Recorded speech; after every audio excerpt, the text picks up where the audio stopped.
다 함께 주님의 보좌 앞에 나아가 우리 주님을 찬양합시다. 경배합시다.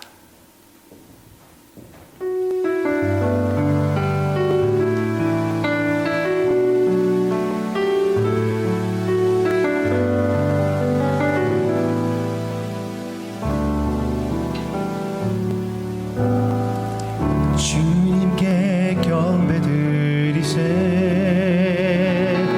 주님 앞에 나와 모두 무릎 꿇고 주님께 경배드리세. 주님 앞에 나와 모두 무릎 꿇고 그는 나의 하나님, 우린 그의 강이 되시는 백성, 그의 손의 양이라. 그의 손의 양이라. 주님께 경배드리세. 주님께 경배드리세. 주님 앞에 나와 모두 무릎 꿇고 주님께 경배드리세. 주님 앞에 나와 모두 무릎 꿇고 그는 나의 하나님, 우린 그의 기르시는 백성, 그의 손의 양이라.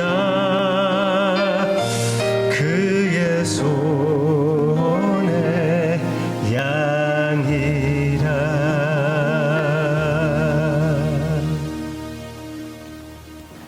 주님의 손에 양이 되게 해주심을 감사를 드립니다.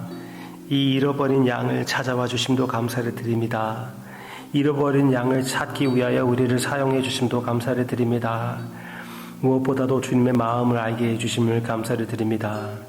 오늘 묵상을 통하여 더 그 마음을 파악하고 우리의 삶에 실천하게 해주세요. 예수님의 이름으로 기도합니다. 아멘. 누가복음 15장에는 세 가지 비유가 나온다고 말씀드렸습니다. 하나는 잃어버린 양의 비유, 둘째 잃어버린 드라크마의 비유, 세 번째는 잃어버린 아들들의 비유입니다. 탕자의 비유라고 여러분들이 기억하고 있겠죠. 네, 잃어버린 아들들의 비유, 그리고 첫 번째 두 개의 비유가 이 세 번째를 준비해주고 있는 것입니다. Alright. 첫 번째 비유와 같이 이 세 번째의 비유는 잃어버린 것이 있습니다. 여기에는 아들입니다. 그리고 아들을 다시 찾게 되었을 때, 아들이 집에 돌아왔을 때 잔치를 벌이며 기뻐합니다. 드라크마를 찾았을 때 기뻐하는 것처럼, 그 어린 양을, 잃어버린 양을 찾았을 때 기뻐하는 것처럼 당연하죠. 그런데 이 아버지에게는 아들들이 둘이 있었는데 막내 아들은 집을 떠났다가 돌아왔지만 맏 아들도 역시 마음으로는 집을 떠났습니다. 내가 아버지의 아들인지 알면서도 불구하고, 이 온 재산의 주인이면서도 불구하고 종노릇을 하며 아버지를 나에게 빚진 자로 만들었던, 내가 이렇게 열심히 집을 떠나지 않고 열심히 일을 했는데 아버지께서 당연히 나한테 관대해 주셔야지. 그렇죠? 나한테 관대하게 대우를 주셔야지. 그렇게 얘기하는 맏 아들의 안타까운 자신의 정체성을 모르는 그런 모습을 보게 됩니다. 그래서 15장 마지막 부분에 31절, 아버지가 이르되 너는 항상 나와 함께 있으니 내 것이 다 내 것이로되 이 내 동생은 죽었다가 살아났으며 내가 잃었다가 얻었기로 우리가 즐거워하고 기뻐하는 것이 마땅하다 하니라. 이 맏 아들은 동생을 자기의 동생이라고 얘기하지도 않습니다. 당신의 아들이라고 얘기합니다. 당신의 아들. 완전히 디소운해버렸어요. 그렇지만 아버지가 얘기할 때는 어떻게 얘기하십니까? 우리가 기뻐하는 것이 마땅하지 않느냐? 당연한 것이 않느냐? 예수님이 뭐라고 하시는 것입니까? 드라크마를 찾았을 때 기뻐하는 것처럼, 잃어버린 양을 찾았을 때 기뻐하는 것이 당연한 것처럼, 잃어버린 아들을 찾았을 때 기뻐하는 것이 당연한데 어떻게 된 것이냐? 여기 1절과 2절 한 번 더. 모든 세리와 죄인들이 말씀을 들으러 가까이 나오니 바리새인과 서기관들이 수군거려 이르되 이 사람이 죄인을 영접하고 음식을 같이 먹는다 하더라. 죄인들과 기뻐하고 있다. 예수님이 말씀하시는 것입니다. 맏아들과 같은 너희들이, 이 죄인들이, 즉 막내 동생이 돌아오고 있다면은 기뻐해야지. 즐거워하는 것이 너무나 당연한 것이 아니냐? 너희들은 도대체 어떻게 된 것이냐? 그렇게 말씀하시는 것입니다. 어떻게 됐습니까? 우리는 어떻게 됐습니까? 우리는 주님 앞에 교회에 나옵니다. 그러면서 내가 교회에 나오는 것으로 하나님한테 뭐 해드린다고 생각합니까? 헌금함으로써, 섬김으로써 하나님께서 나한테 어떻게 잘 해줘야 되는 것입니까?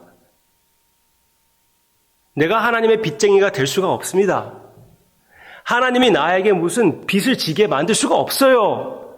내가 아무리 열심히 일을 한들 어떤 의의로 주님 앞에 나아갈 수 있겠습니까? 처음부터 끝까지 하나님의 은혜였고 지금도 역시 하나님의 은혜인데 그렇지 않습니까?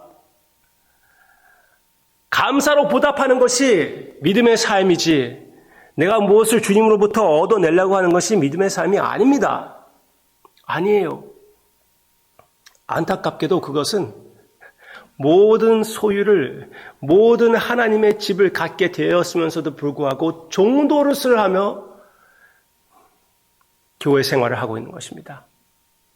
하나님의 자녀의 자유에 참여하는 우리가 되기를 바랍니다. 그리고 주님의 마음을 이해하며 파악하며 회개하는 자들로 인하여 기뻐하는 우리 교회가 됩시다. 참으로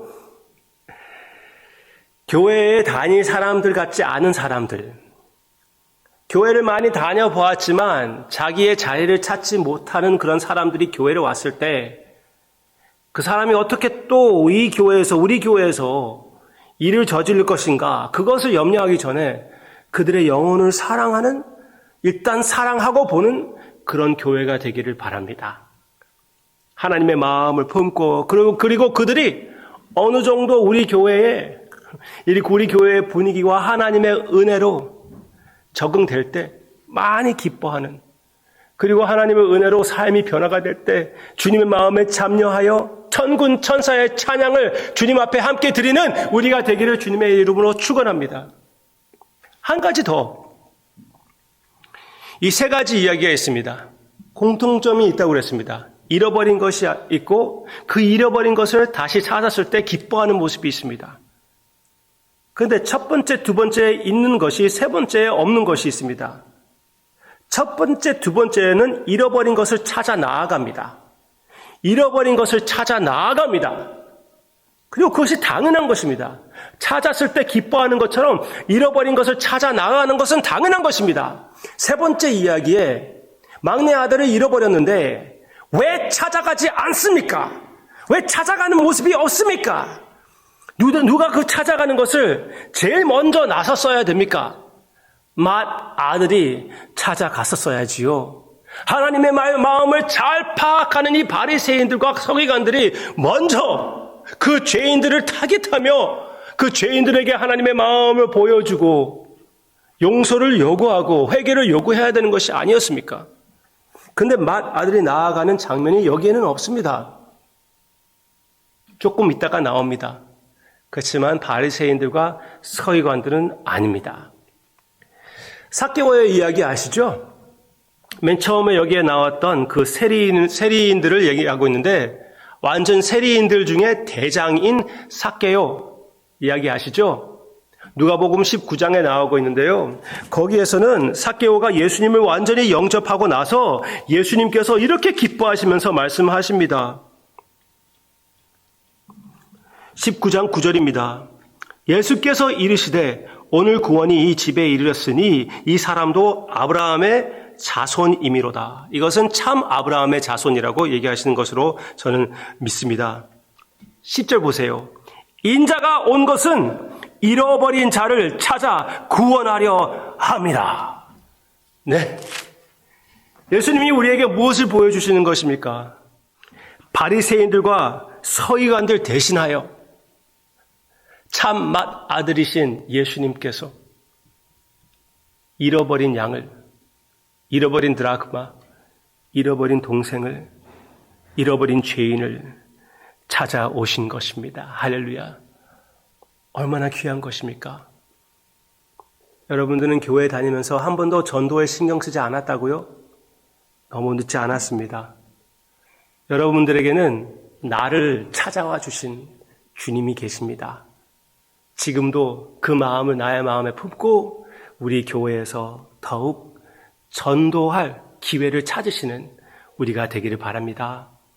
지금은 샌프란시스코 밸리, 우리 여기 LA 지역에서 너무나 특히 코비드-19 이게 이 시대가 지나가는 이 과정에서 제대로 자기의 집을 찾지 못하는, 교회를 찾지 못하는 자들이 많이 있습니다. 아직 예수님을 전혀 모르는 자들도 있습니다. 그들을 마음에 품고 기도하며 주님께서 기회를 주실 때 전도를 실천하는, 시도하는, 믿음을 쓰는 우리가 되기를, 주님의 마음을 받아들이고 주님의 손과 발이 되는 우리가 되기를 예수님의 이름으로 축원합니다. 기도하겠습니다. 우리의 완전하신 맏아들이 되어주셔서 우리를 찾아와 주신 주님, 주님의 마음을 품고 아무도 외면하지 않고 죄인들이 회개할 때 기뻐하며 죄인들에게 찾아 나서는 우리의 마음이 되게, 이 교회가 되게끔 인도해 주시옵소서. 그렇게 실천해 주심을 감사를 드리며 더욱 그렇게 해 주실 것을 바라보며 원하며 예수님의 이름으로 기도합니다. 아멘.